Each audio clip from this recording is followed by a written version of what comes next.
Hannibal and the Second Punic, the Carthaginians used the Macedonian model, just to give you an idea if you know a little about the Punic War.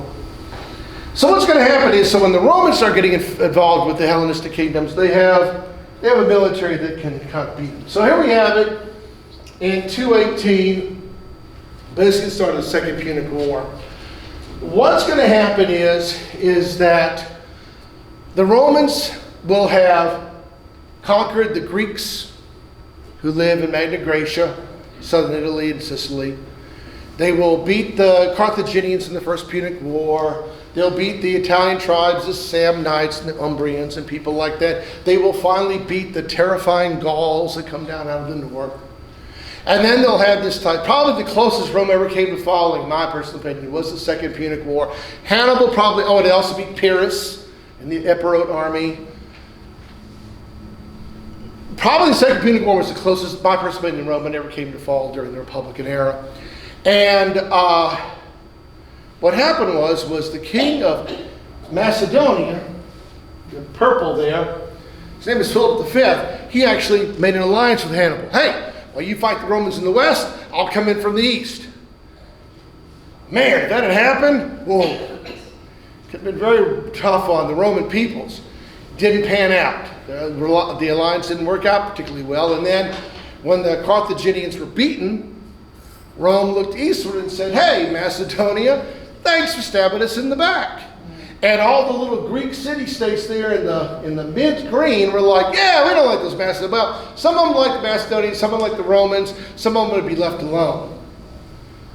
Well, what's going to happen is then, over the next several years, there was like 4 Macedonian wars. But Rome will send an army across the Adriatic, meet the Macedonians in battle, and beat them. And the Greek city-states will pick sides and take part in everything. But what happens is it's very interesting. Rome just didn't walk over and just conquer everybody and leave it at that. Rome would go over there and whip up on the Antigonids, learn your lesson, be quiet. Tell the Greek states, stop causing trouble, we're out of here. And they would go back to Rome. And then the Greeks would start fighting amongst themselves again. And it was really interesting. Actually I found this out, was a lot of Roman wars were started because of instability on their frontiers, not threats directly to the state. They just wanted to have a really well-ordered world that they could trade in and expand upon. But they liked the Greeks. In fact, they cut a special deal with Sparta just to honor Sparta's tradition, even though Sparta was nothing by that time. But what kept happening was they had to keep going. So eventually they will conquer the Macedonians. And eventually, from like 196 BC to 146 BC, they keep intervening in Greek affairs. And after 50 years of this, they just tell the Greeks, you are our subjects. And to get the point across, they took the whole city of Corinth off the face of the earth. And the Greeks woke up one day to be Roman subjects. And the Antigonid dynasty was extinguished. And all of Macedonia and all of Greece was now in the Thrace and the Epirus and Illyria and all that, which is part of the Roman world now. Deal with it. And then there was the Seleucids. The Seleucids would also mess around in Greece, and the Romans were like, we don't need this either. And what really drove the Seleucids crazy, a little bit of purple right there in the middle. They're in Asia Minor, in Anatolia. It was a little bitty kingdom. It was a Hellenistic kingdom called Pergamon. And they didn't want to be swallowed up by Seleucids, so they always allied with Rome. And eventually, Rome and Pergamon will team up and break the Seleucids.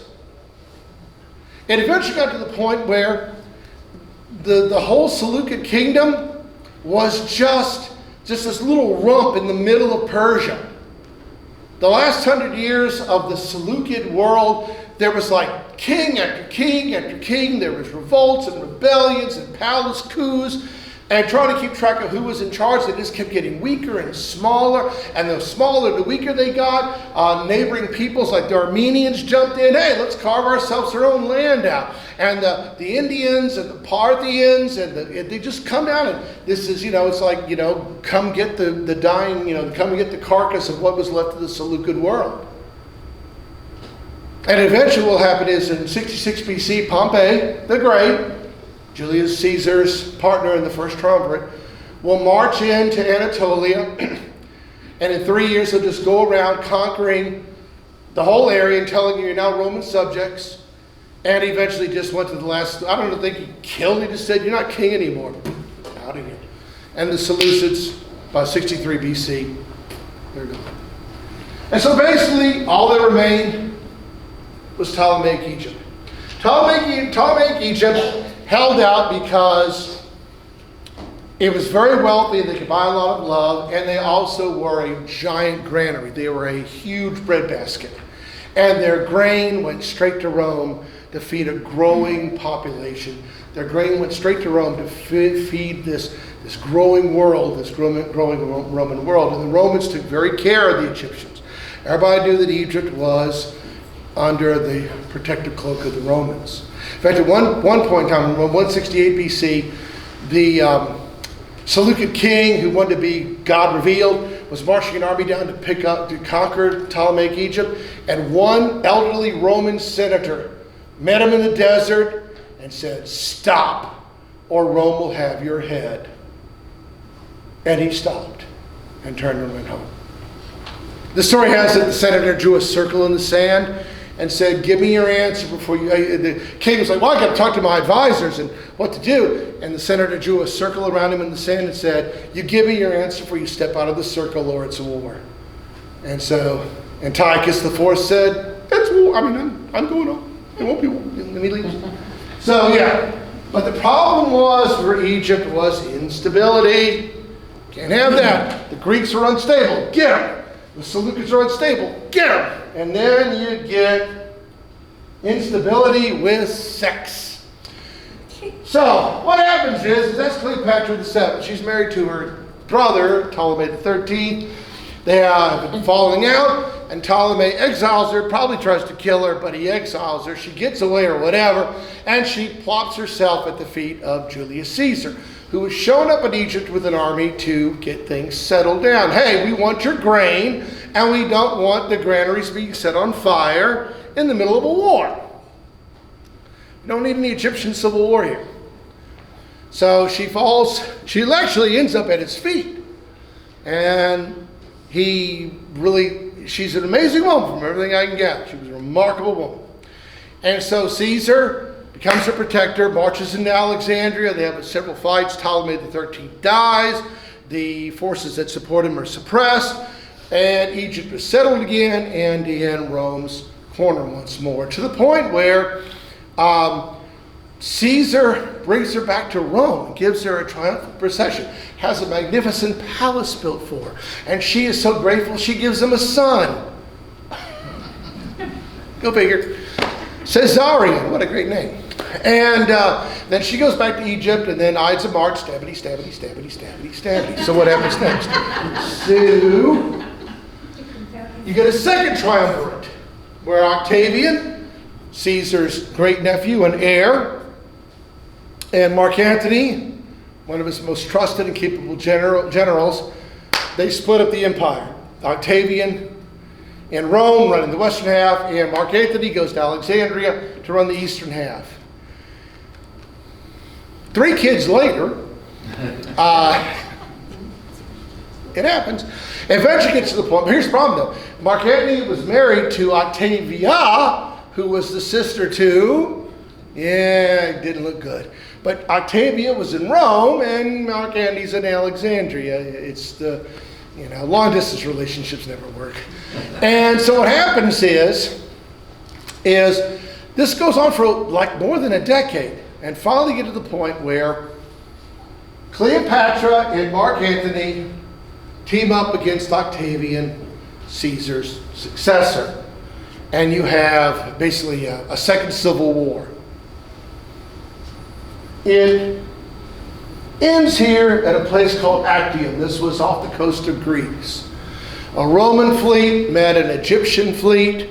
Octavian and his generals on one side, Antony and Cleopatra on the other side. It's a very confused affair. Not quite sure exactly who betrayed who, but whatever it turned out was the Egyptian forces were shattered, Antony and Cleopatra race back by boat to Alexandria. Octavian follows them, conquers Egypt, and both Mark Antony and Cleopatra commit suicide rather than fall upon the tender mercies of Octavian. And that's it. No more. The Hellenistic world is done. And then what you have is when Octavian, Augustus Caesar, dies in 14 AD, there it is. And everything that was part of the Hellenistic world is conquered or adjacent conquered and so forth and so forth. And the Romans made that happen. All righty. Any questions or comments? Anybody? Yes, please. Oh, I apologize. I was just saying. Oh, okay, certainly. Any questions or comments? How big was the Roman army at its height? Well, at the time of, at the height of its power with Rome, I will say this. I know for certain that when Augustus was, in charge at the height of his power, there was 26 legions. But then again, you also take into account that the Romans also did, like a lot of others, they hired all sorts of mercenaries and specialists to fill in the gaps. What I have seen is that towards like the middle late Roman Empire, when they had so much ground to cover and so many enemies from different areas, I've seen the number as high as 500,000. But then that was broken up into groups everywhere else. The idea was that you had these on the frontier, and they would keep the enemy busy or contained until you could shift troops to those regions or raise more. Because the thing is, wherever you have an army, you have legions, that puts that's a lot of, I don't know, strain, but more mouths to feed in an economy, more horses and that kind of stuff. And so you got to put a lot of extra money into that region to keep it all going. So you really want to keep the garrisons kind of small because that keeps them economically manageable. But you want them big enough where if the enemy hits them, they can't overrun them, and then you have the time to collect your forces. So, but I guess the biggest number I've seen is like 500,000, really. And that's sort of like, kind of when they were keeping the Pax Romana going. Mm-hmm. Anybody else? Oh, okay. Oh, yes, please. How are the religions changing? Well, at this point, the way they were changing was in Judaism, you were after the Maccabean revolt. What happened was that the Pharisaic part of the faith were the ones who were really very supportive of the Maccabean revolt.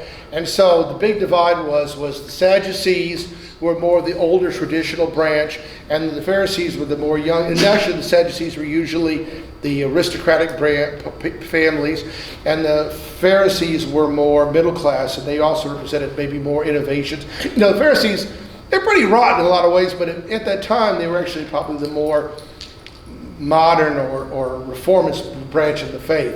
And then at this time, the mystery religions, the pantheons, even for the Romans, they kind of started to lose their luster. And then when you started doing all this, like, as soon as Augustus dies and he's made a god, and then Tiberius dies and he's made a god. Anybody knew Tiberius? Caligula dies and they make him a god. No, they make him a god. He was too awful. But you get all these divine emperors and empresses and everything, and it's just like. And then of course, the Ptolemaic, they were pharaohic kings. So what you get is the mystery religions really start to move up, like Mithraism, the cult of Isis, the Eleusinian mysteries, those kinds of things, because they did offer this like an chance at the afterlife, though other people did want the philosophies. And then that's the reason why Christianity kind of really made a big splash, because it was a code of ethics and it was a reward at the end kind of thing. So, but that'll come later. Yes, please. What's the difference between the province and the vassal states, sir? That's a really good question. The provinces were actually run by Rome. They would have Roman appointed governors chosen by the Senate, and they would be considered part of the Roman world. An attack upon them would be attack on Rome. The vassal states maintained sort of a semi-independence, kind of like what Alexander did with King Porus of India. It's like, if you will be a dutiful and loyal ally, and maybe send us a little tribute once a year, then you can run your affairs yourself, and you have Rome's backing if somebody threatens you. But just don't turn on us. because then you'll pay a very heavy price for it. Yeah. Thank you. Yes, please. Well, where do you sort of stand on the idea that, Right here. right there, Right that point. No, the idea that the collapse of Alexander's empire was inevitable? Well, I mean, all empires will pass eventually, but the reality of it is well, the thing is, I'll put it to you this way. One of the biggest one is if Alexander made middle age and so forth was, his next big project was to conquer Rome. His big next project was, I'm going to go over there and I'm going to do what Pyrrhus failed to do. Well, no, Pyrrhus is going to come later, sorry. But I'm going to do what Alexander Molosia failed to do in 322 BC. I'm going to go over there. Well, no, he didn't follow that. I'm sorry. But the idea that I'll go over there and I'll be the savior for migration.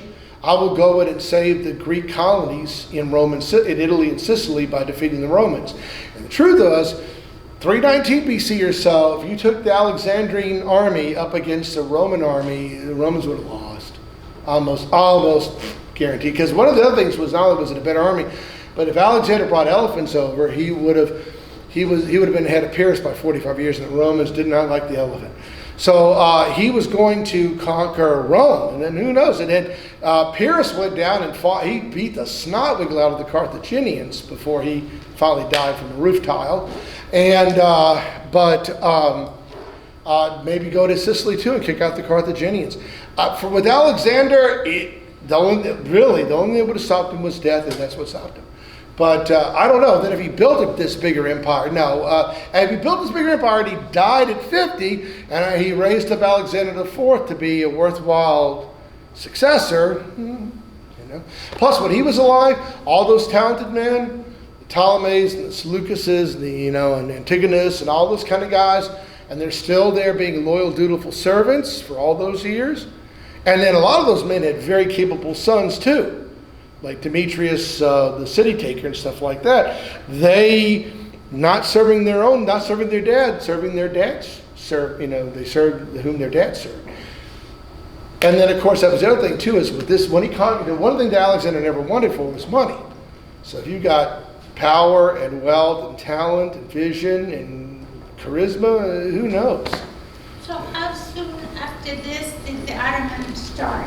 Oh, much later. The first big Turkish wave will be the Seljuks, and that'll be in the late 10th, early 11th century. So much later. Before then, you're going to get the Scythians, and you're going to get the Huns. You'll get a whole bunch. There's other people coming off the steppes who ride ponies and shoot lots of arrows before the Turks show up. They will, though, and then the Ottomans come along and kick out the Seljuks and take over for them. Oh, the Arabs come up from the south. Yeah, but those will be for the Byzantine world to worry with. Yes, Yes, please, sir. What calendar were they using prior to the current calendar, and when did they switch over? Oh, that was the one that the West was using was the Julian calendar, brought forth by Caesar and his advisors and his experts.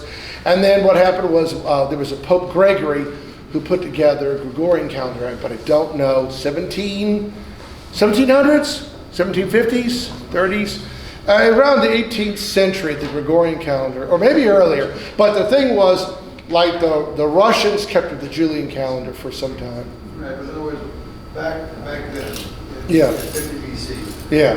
what calendar were they using back then? Oh, I honestly don't know. They had a 12-month season, and some calendars had 30 days, and then this 5-day weird holiday to make it all fit in some calendars. But with the Julian calendar, which came in during the time of Julius Caesar, that would have been right around 50 BC or so. So, but for the Greco-Macedonian world, I'm not quite sure. I'm sure it was just something based on seasons and blocks and so forth and so forth. I have to look that up. I don't know. Yes, question.